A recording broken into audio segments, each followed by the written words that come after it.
Hello दोस्तों, स्वागत है आप सभी का स्लीपी क्लासेस में एक बार फिर से। दोस्तों, इकोनॉमी के 5 सवाल डिस्कस करते हैं अप्रैल के 5th वीक। आज 30 अप्रैल है। इस तक जो अभी हमें कुछ इंपॉर्टेंट सवाल देख लेने चाहिए, मैं आपसे डिस्कस करता हूं। दोस्तों, ये टॉपिक्स रहेंगे आज के सवालों के। फ्यूचर्स पे बात करेंगे, कुछ ऑयल इंडस्ट्री की, coal industry, then ways and means advances क्या होते हैं, TLTRO हमने सुबह भी डिस्कस किया था, इसके बारे में बात करेंगे एक सवाल के थ्रू। ओके दोस्तों, बिफोर वी प्रोसीड, आपको पता है कि कुछ हमारे कोर्सेज मिल रहे हैं। आप कोर्सेज अवेल करके अपना अटेम्प्ट बेहतर से बेहतर कर सकते हैं। हमने ये कोर्सेज बहुत मेहनत से बनाए, इसलिए ज़रूरी है कि आप सब तक पहुंचाएं अपने वीडियोस के थ्रू, एंड बहुत ही कॉस्ट इफेक्टिव हैं। हमने एक्सटेंसिवली कवर किया स्टैटिक एंड जो अपना करंट भी, ठीक है दोस्तों। लेकिन अगेन मेरी रिकमेंडेशन हमेशा ही रहती है कि पूरा का पूरा कोर्स ज्वाइन करना चाहिए, और अगर कंपोनेंट अगर आप चाहते हैं ज्वाइन करना तो कंपोनेंट देखकर पूरा कोर्स भी आप ज्वाइन कर सकते हैं। ओके, चलिए दोस्तों, सबसे पहला सवाल है यहाँ पर, ये कॉन्टेक्स्ट में है फ्यूचर कॉन्ट्रैक्ट्स। दोस्तों, अगर बात करें फ्यूचर कॉन्ट्रैक्ट्स की, तो ये स्टैंडर्डाइज कॉन्ट्रैक्ट्स हैं, ठीक है। एंड देन सिर्फ ये एक लॉट्स में ही स्पेसिफाइड क्वांटिटी के ही ट्रेड हो सकते हैं। क्या ये बात सही है? दूसरा, जब इनकी एक्सपायरी हो जाती है कॉन्ट्रैक्ट्स की, तो बायर को मैंडेटरी है कि वो जो अंडरलाइंग एसेट है उसको डिलीवर करे, ठीक है। तो आपने बताना है कि कौन सी यहाँ पर स्टेटमेंट्स हैं करेक्ट दोस्तों। एंड राइट आंसर इज यहाँ पर दोस्तों सिर्फ और सिर्फ स्टेटमेंट 1 करेक्ट है, क्योंकि जैसे बात बिल्कुल सही है कि जो फ्यूचर्स हैं वो अंडरलाइंग एसेट उसमें किसी ना किसी डेरिवेटिव पे डील कर रहे होते हैं जनरली, एंड वो किसी ना किसी चीज़ को ही आगे फर्दर वो जो एक किसी फ्यूचर डेट में आप कंफर्म कर रहे होते हैं कि हम इसको खरीद लेंगे। एंड वैसे इस पर हमने एक डिटेल वीडियो बनाया हुआ है, हमारे यूट्यूब पे अवेलेबल भी है। एंड देन दोस्तों, ये स्टैंडर्डाइज कॉन्ट्रैक्ट्स होते हैं, फॉरवर्ड्स होते हैं, वो होते हैं टेलर मेड, ठीक है। तो इसीलिए स्पेसिफाइड क्वांटिटी में ही फ्यूचर्स ट्रेड होते हैं ओवर कहाँ पर, our exchanges. And then buying पे दोस्तों ऑप्शन होती है कि या तो कैश में सेटल करना है या फिर आपने एसेट को फिजिकल डिलीवरी देनी है। लेकिन किसी चीज़ में आपको मैंडेटरी है कि आपने उसको जो कैश में नहीं कर सकते, सिर्फ फिजिकल डिलीवरी देनी होगी। इंडियन मार्केट्स की बात करें तो जो इक्विटी जो स्टॉक्स हैं इनकी कंपलसरी डिलीवरी करनी पड़ती है आपको। एंड अगर जो फ्यूचर्स कमोडिटीज़ की बात करें तो सेबी ने मैंडेट किया हुआ है कि सिर्फ और सिर्फ अगर आप गोल्ड और जो बेस मेटल्स हैं उसमें फिजिकल डिलीवरी होगी ही होगी।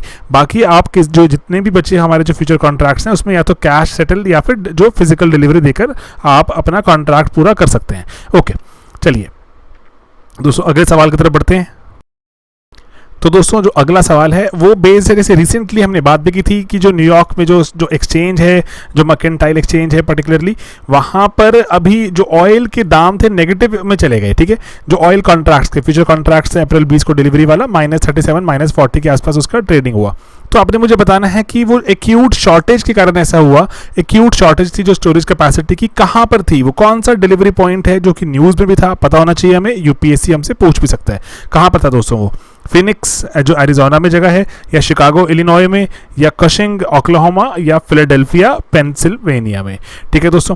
तो बताइए वो डिलीवरी पॉइंट की बात कौन सी हो रही थी जहां पर शॉर्टेज हो गई थी स्टोरेज कैपेसिटी की एंड ऑयल कॉन्ट्रैक्ट्स नेगेटिव में चले गए? And yes, right answer is Cushing, ठीक है, जो ओक्लाहोमा में जगह है। एंड वहां पर इसी जो अगर हम बात करें यहाँ पर, तो ये सिर्फ फ्लोटिंग और लैंड दोनों की ही स्टोरेज यहाँ पर जो फुल हो गई थी, उसके बाद जो डिलीवरी नहीं ले सकते थे वहाँ पे डीलर्स, इसी कारण से नेगेटिव में चला गया सारा कॉन्ट्रैक्ट का दाम भी। ओके, देन दोस्तों, जो हमारे अगले जो क्वेश्चन है कोर इंडस्ट्री से जुड़ा हुआ है, ये आपसे पूछता है कि इनमें से कौन सी चीज़ को अगर हो जाए तो output of core industries will fall, ठीक है, उसमें गिरावट दर्ज की जाएगी अगर इसमें से कौन सी चीज़ है जो हो जाए। पहला, क्रूड ऑयल की प्रोडक्शन में अगर गिरावट आए, रिफाइनरी प्रोडक्ट्स की प्रोडक्शन में अगर गिरावट आए, एंड आयरन ओर की प्रोडक्शन में अगर गिरावट आए, तो कौन सी चीज़ें हैं, ठीक है। क्वेश्चन ध्यान से पढ़ना है कि जो lead to a fall in the output of core industries, ठीक है दोस्तों। राइट आंसर मार्क करते हैं यहाँ पर दोस्तों, right answer is 1 and 2 only. क्योंकि अगर हम देखें जो हमारी कोर इंडस्ट्रीज हैं, कोल है, क्रूड ऑयल है, ठीक है, इन सब की प्रोडक्शन की बात करते हैं, इसमें स्टील आता है डायरेक्टली। देखें तो आयरन ओर की बात नहीं आती। आयरन ओर अगर प्रोड्यूस हो रहा है या नहीं हो रहा डायरेक्टली इंपैक्ट नहीं करता अगर स्टील प्रोड्यूस होता जा रहा है, ठीक है। अगर मान लीजिए हमारे पास आयरन ओर का बहुत भंडार लगा हो, हमें आयरन ओर प्रोड्यूस करने की रिक्वायरमेंट ही नहीं है, हम उसको डायरेक्टली हम स्टील में बना सकते हैं, ठीक है, अगर इन्वेंट्री हो तो। इसलिए आयरन ओर डायरेक्टली यहाँ पर हम नहीं आता, तो इसलिए 1 and 2 crude oil and refinery products लेकिन डायरेक्टली यहाँ पे कैप्चर होते हैं। और ये जो 8 जो कोर इंडस्ट्रीज हैं, ये हमारी IIP का अप्रॉक्सीमेटली 40.27% भी जो वेटेज में जो करती हैं टोटल। एंड हमने इस पर डिटेल वीडियो भी बनाया हुआ IIP पे, आप इसको देख भी सकते हैं। बहुत ही इंपॉर्टेंट टॉपिक रहता है हर बार UPSC में। ओके दोस्तों, अगला जो हमारा जो क्वेश्चन है वो WMA पर है। एक और बार WMA, क्योंकि अगेन न्यूज़ में है तो आपसे पूछते रहना जरूरी है, हमारी रिस्पॉन्सिबिलिटी, ठीक है। तो WMA क्या होता है? सिंपल सी बात है कि ये मैकेनिज्म है जो RBI ने बनाया हुआ, जिससे वो स्टेट्स की फंडिंग करता है अगर कभी स्टेट्स को टेम्परेरी मिसमैच हो जाए कैश फ्लो में। दूसरा, अगर जो बोरोविंग्स हैं जो WMO के थ्रू होंगी, उनको आपने जो 3 सालों के भीतर वापस करना है, और जनरली ये किस पे ऑफर की जाती है, बैंक रेट पर। ठीक है, तो आपने बताना है इसमें से कौन सी स्टेटमेंट्स हैं क्या करेक्ट। ठीक है दोस्तों, 1, 2 बोथ या नन ऑफ दीज। आसान सवाल, हमने WMA बहुत बार डिस्कस किया है, प्रीमिक्स में बहुत बार डिस्कस किया है, तो ये आना चाहिए हमें। And right answer is 1 only, क्योंकि दोस्तों वापस करनी होती है 3 महीने में, और बैंक रेट पे ऑफर नहीं होता, ये रेपो रेट पे ऑफरिंग होती है। ठीक है, WMA पे बहुत ही जैसे सिंपल सी बात है, स्टेट्स को कभी जैसे दिक्कत हो जाए पैसे की, तो शॉर्ट टर्म में पैसा चाहिए, तो इसीलिए WMA का गठन किया गया था। तो एंड नॉर्मल WMA होता है, एंड स्पेशल ड्राइंग फैसिलिटी होती है कि जब स्टेट्स में आपको अगर गवर्नमेंट सिक्योरिटी है आपके पास, तो उसको गिरवी रख के भी आप पैसा ले सकते हैं स्टेट्स। ठीक है, तो ओवरड्राफ्ट फैसिलिटी टाइप भी कहते हैं उसको। ठीक है, तो इसीलिए तो यहाँ पर अगर देखें तो इनमें जो लेंडिंग रेट है नॉर्मल जो हमारा जो WMA का है वो रेपो रेट पर है। अगर ओवरड्राफ्ट करना है तो रेपो प्लस 2% पे लेंडिंग की जाती है।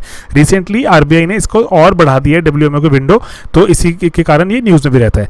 एंड स्टेट वाइज लिमिट्स भी वेरी करती हैं कि कितना आप जो अपना उधार ले सकते हैं। ये लिमिट किस पर डिपेंड करती है कि आपने कितना खर्चा किया है, आपका RD रेवेन्यू डेफिसिट कितना है, आपका FD कितना है, उस पर ये डिपेंड करता है आपकी जो बोरोइंग कैपेसिटी कितनी है कि आप कितना उधार वापस कर भी पाएंगे। ओके, ठीक है। तो आज का आखिरी सवाल करते हैं यहाँ पर। ये आपने बताना है कि हमने सुबह ही एक जो टॉपिक डिस्कस किया था, आसान सरल चीज़ें जो पढ़ते जाओगे जो आसान होते जाएंगे। ठीक है, तो ये था अबाउट जो हमने LTROs TLTROs डिस्कस किए थे। ठीक है, तो कि जो टारगेटेड LTROs रहते हैं जिनको लॉन्ग टर्म रेपो ऑपरेशंस बोलते हैं हम, तो इसमें जो RBI अगर ये करता है तो उसके कौन से इसमें से बेनिफिट हमें देखने को मिलेंगे। पहला कि सरकारी बॉन्ड्स हैं उनकी डिमांड बढ़ेगी।